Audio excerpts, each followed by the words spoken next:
తూర్పుగోదావరి జిల్లా రాజమండ్రి గోదావరిలో అంతర్జాతీయ డ్రాగన్ బోట్ లీగ్ నిర్వహణకు శ్రీకారం చుట్టారు. మే 31వ తేదీన అలాగే జూన్ 1వ తేదీ వరకు కూడా 3 రోజుల పాటు ఈ పోటీలు జరగనున్నాయని సాప్ చైర్మన్ రవినాయుడు తెలియజేశారు. 12 దేశాల నుండి 1200 మంది క్రీడాకారులు ఈ పోటీల్లో పాల్గొంటారన్నారు. ఇక డ్రాగన్ బోట్ పోటీలతో రాజమండ్రికి దేశంలోనే మంచి పేరు వస్తుందంటున్న సాప్ చైర్మన్ రవినాయుడుతో మా correspondent Sriramurthy face to face. Godavari తీరం అంతర్జాతీయ డ్రాగన్ బోట్ పోటీలకి సిద్ధమవుతుంది. మే నెల 30, 31, జూన్ 1వ తేదీల్లో గోదావరి తీరంలో ఈ డ్రాగన్ పోటీల నిర్వహణకు ఈరోజు అంకురార్పణ జరిగింది. ఈ విషయాలు ఏంటనేది మాట్లాడడానికి మనతో ఏపీ శాప్ చైర్మన్ రవినాయుడు ఉన్నారు. ఈ పోటీలు ఏ విధంగా నిర్వహిస్తారు, ఇక్కడికి ఎంతమంది వస్తారు, దీని కార్యక్రమం ఏ విధంగా జరగబోతుందో అడిగి తెలుసుకుందాం. చెప్పండి రవినాయుడు గారు, ఈ పోటీలు ఇక్కడ నిర్వహించడానికి కారణం ఏంటి? ఎప్పుడు ఈ తేదీలు 30, 31 ఒకటేనా లేదా ఇంకేమైనా తేడా ఉంటాయా? ఎట్లాగా దీన్ని నిర్వహిస్తున్నారు? రాజమండ్రి అంటేనే ఒక చరిత్ర, కళలకు వేదిక, కళాకారులకు వేదిక. అయితే గతంలో క్రీడలకు వేదికగా ఉండేది, భవిష్యత్తులో ఆ క్రీడలకు వేదిక కావాలనేది సంకల్పంతోనే. దాంతోపాటు పుష్కరాలు ప్రపంచం అంతా ఇక్కడికి రాబోతున్నారు. ఇలాంటి వాటర్ గేమ్స్ సంబంధించిన లీగ్స్ ఇక్కడ కానీ నిర్వహించగలిగితే ఇంటర్నేషనల్ టోర్నమెంట్ ఖచ్చితంగా ఈ ప్రాంతం మరొకసారి ఆ వైభవాన్ని చూసే పరిస్థితి ఉంటుంది. రాజమండ్రి అంటే ఒక ప్రశాంతతకి నిలయం, అన్నిటికీ ప్రోత్సహిస్తారు, ఆతిథ్యం ఇస్తారు. ఇంతకుముందే ఇండోర్ స్టేడియం ఓపెన్ చేసేటప్పుడు ఆ రోజు గౌరవ ఎమ్మెల్యే గారు, ఎంపీ గారు రిక్వెస్ట్ చేయడం జరిగింది, వాటర్ గేమ్స్ ఇక్కడికి తీసుకుంటాము. దాంట్లో భాగంగానే డ్రాగన్ బోట్ నేషనల్ కాదు ఇంటర్నేషనల్ లీగ్ని తీసుకొని రావడం జరిగింది. దాదాపు 12 దేశాలు దీంట్లో పాల్గొంటాయి. 1200 మంది ఇంటర్నేషనల్ ప్లేయర్స్, లోకల్ ప్లేయర్స్ అంతా కలిపి అదేదైతే ఉన్నారో రెఫరీస్, కోచెస్ అందరూ కలిపి 3000 మంది దాకా ఈ రాజమండ్రిలో భాగస్వాములు అవ్వబోతున్నారు.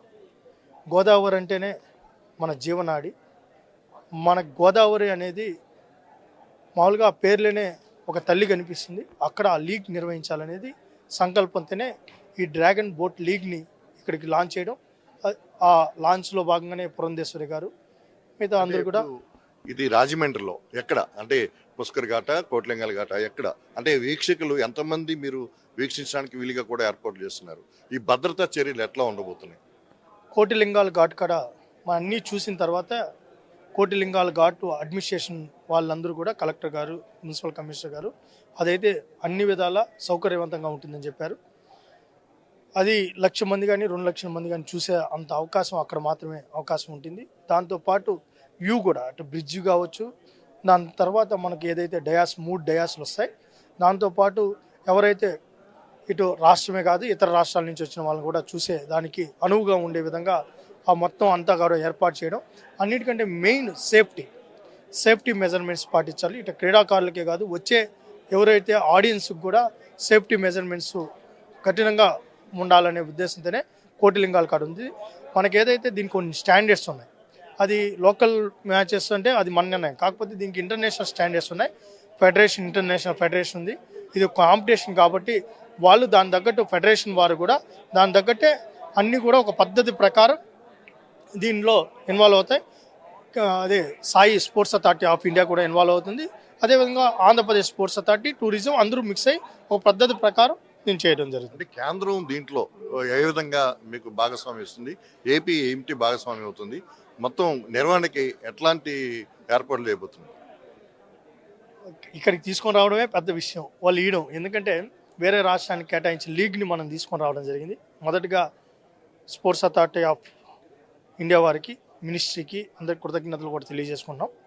దాంతోపాటు ఇక్కడ ఏంటంటే ఇట టూరిజం అండ్ స్పోర్ట్స్ అథారిటీ ఏమేమి చేయాలో ఎక్విప్మెంట్ కాడి నుంచి ఇన్ఫ్రాస్ట్రక్చర్ దానికి సంబంధించి ఏవైతే ఉందో అది, దాని తర్వాత స్థానికంగా అడ్మినిస్ట్రేషన్ నుంచి, అర్బన్ డెవలప్మెంట్ నుంచి ఇది ఒక కొలాబరేషన్ చేయాల్సింది.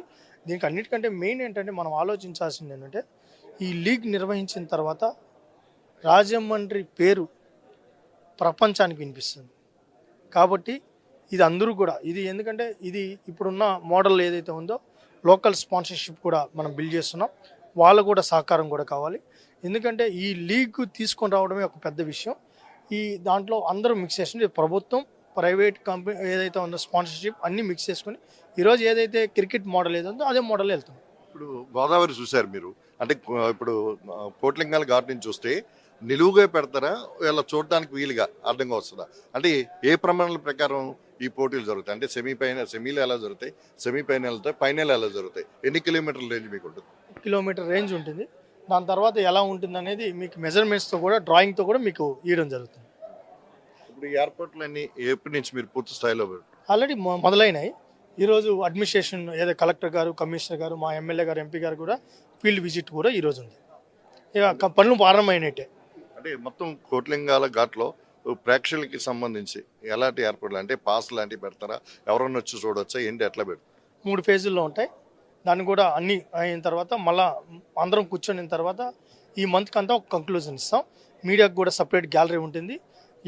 ఎవరికి ఇబ్బంది లేకుండా కామన్ మ్యాన్ వచ్చే విధంగా అందులో అసోసియేషన్స్, ఫెడరేషన్స్, క్రీడాభిమానులు, క్రీడాకారులు, ప్రధానమంత్రి గారు వచ్చిన ఏర్పాటు చేసే విధంగా ఏర్పాట్లు చేస్తారు. అంటే అలాంటి స్థాయిలో ఎవరైనా మీరు ఈ ప్రారంభానికి ఆహ్వానిస్తారు? ముఖ్యమంత్రి గారిని, ఉప ముఖ్యమంత్రి గారిని, లోకేష్ గారిని, కేంద్ర స్పోర్ట్స్ మినిస్టర్ని, కేంద్ర టూరిజం ఏజెన్సీని అందరినీ ఆహ్వానిస్తున్నాం. ఇది రాజమండ్రిలో మే 30, 31, 1వ తేదీన నిర్వహించే ఏదైతే అంతర్జాతీయ డ్రాగన్ బోట్ పోటీల కోసం చాలా రాజమండ్రి సన్నద్ధమవుతుంది. ఈ పోటీలు ఇక్కడ నిర్వహించడం అంటే రాజమండ్రికి ఒక హైపు రాబోతుంది. గోదావరి పుష్కరాలకి ముందు ఇదొక పెద్ద ఈవెంట్గా భావించవచ్చు అని చెప్తున్నారు. అయితే ఇందుకు సంబంధించి ఈ రోజు నుంచి కూడా ఈ ఏర్పాట్లకి అంకురార్పణ జరిగిందని చెప్పి చాప్ చైర్మన్ రవినాయుడు చెప్తున్నారు. కెమెరామెన్ నానితో శ్రీరామూర్తి, ప్రైమ్ న్యూస్, రాజమండ్రి నుంచి.